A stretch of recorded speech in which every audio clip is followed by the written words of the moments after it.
I was presenting at the Illinois Association of Park Districts, and Michelle Hartwood, she was in the crowd. She called me a week later and said, "Hey, I saw your presentation and I was really inspired. I produce running races. I wanted to know if there's something I could do to help Illinois trails." So for the Hennepin 100, from her end, she can promote the sport she loves, ultra running. From my end, the thesis was, man, if I can get these committed community of trail runners to fall in love with this trail and to return to it year after year, to start seeing themselves as steward, then maybe we could raise attention that the trail is here.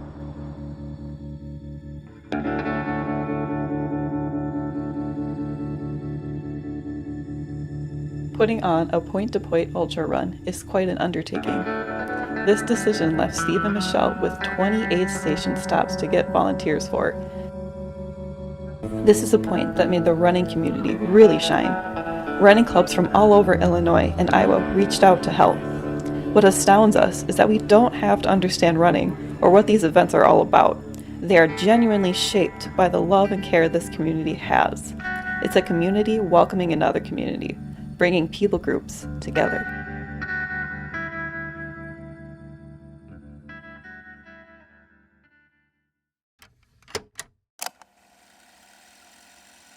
The Hennepin Canal quit commercial service as a working canal in the 1950s. By the 70s, there was trail construction along it.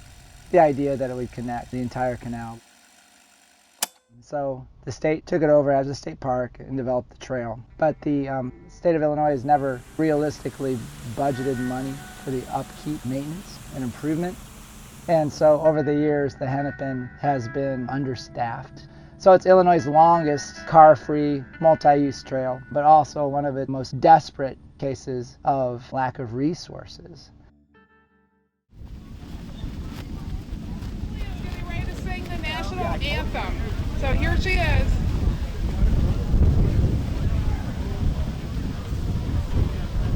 Oh, say, can you see by the dawn's early light what's so bright? 5, 4, 3, 2, start!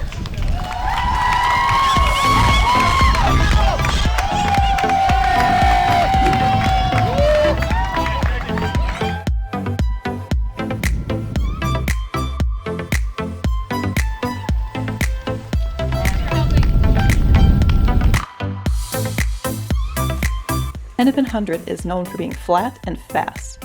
100-mile runners start in Mississippi Park and experience the upside-down T-shaped course and finish at Timbrook Field in Kelowna, Illinois. The trail is rustic, mainly dirt or crushed limestone, with a scattering of areas that have been paved. What draws growing numbers to this race? Is it the sweet finisher's flannel? The unique belt buckles? These all sound pretty enticing, but the real answer is the aid stations and the full-hearted, amazing people behind them.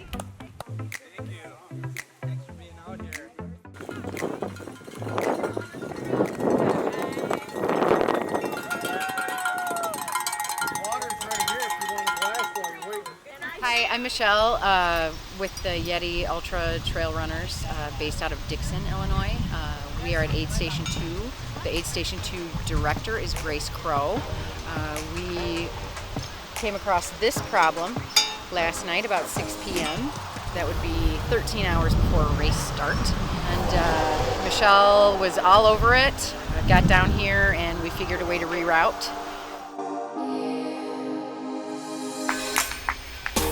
These aid stations are unique like the people who run them.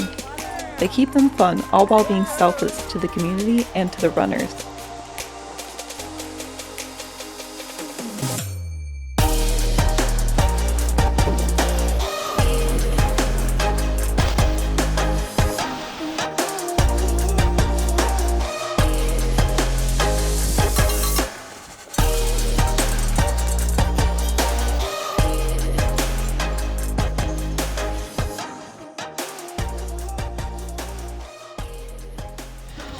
Hi, I'm Susan.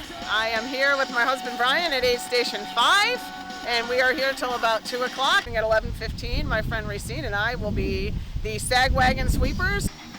We're dressing up as clowns as the inspiration of Pennywise the Clown. We figured what better way to get people moving than to put on the clown mask. So if you see the clowns, better get moving.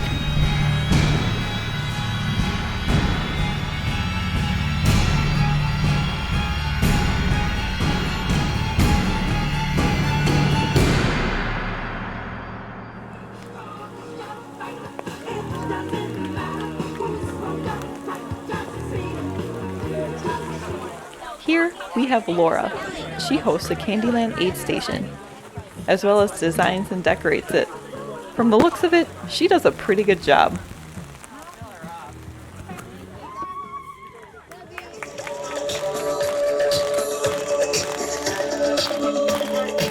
I'm Scotty Coomer, and this is the 10 Junk Miles and Flatlanders aid station. This is a no-drop aid station, and it's kind of magical that when someone comes up and they say they want to quit, and I say, well, you can quit, that's fine. You just either have to go back to the last aid station or go to the next aid station. Most people choose to continue. Most people go to the next aid station, and most people get better and end up finishing the race. So it's always been kind of a running gag here that this is a no-drop aid station and we don't allow people to quit.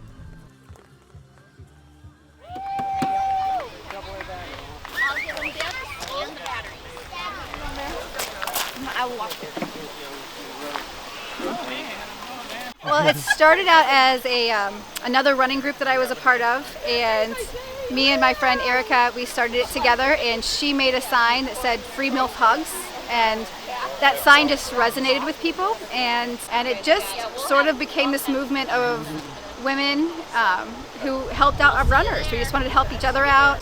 We just like to spread good vibes and hugs and watch these amazing people accomplish amazing things.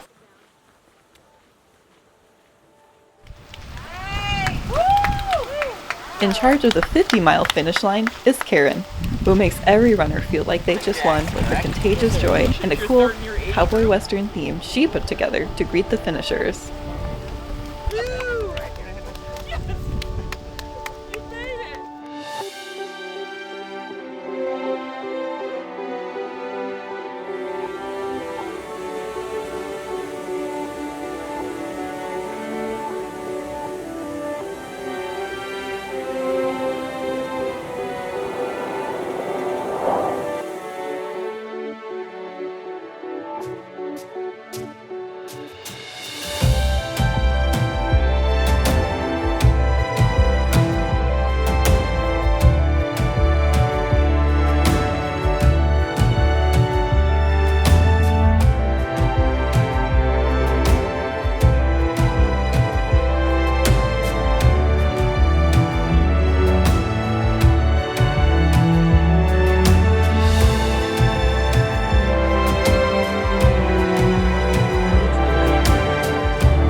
It's not just runners helping runners here. It's people who are in these towns that the Hennepin Hundred runs through. A shining example of this is Ed. He is everywhere doing everything. He is known as Ed Yeti, a super volunteer who organizes other volunteers. The definition of community rests in the town of Kelowna. To see the people who call Kelowna their home come out and make the finished area possible is truly a gem at Hennepin. It is made possible by the Henry County Search and Rescue, who drive the last 50 miles of the race, carrying water and first aid with them. Want to feel more welcome after an ultra? Try having blankets, showers, and cots available. This is what John Swan, the fire chief of Kelowna, has set up on Friday, ready to greet finishers. Even the mayor himself has a hand in this race, and Kelowna takes great pride in hosting the finish line area.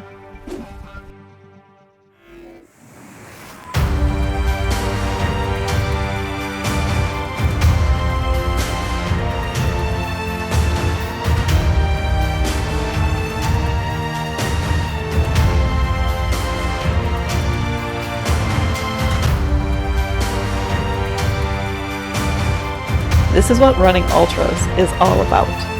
Submerging yourself in the impossible to be transformed to the possible by the wonder that is these communities that bond together to create a truly selfless, whole experience.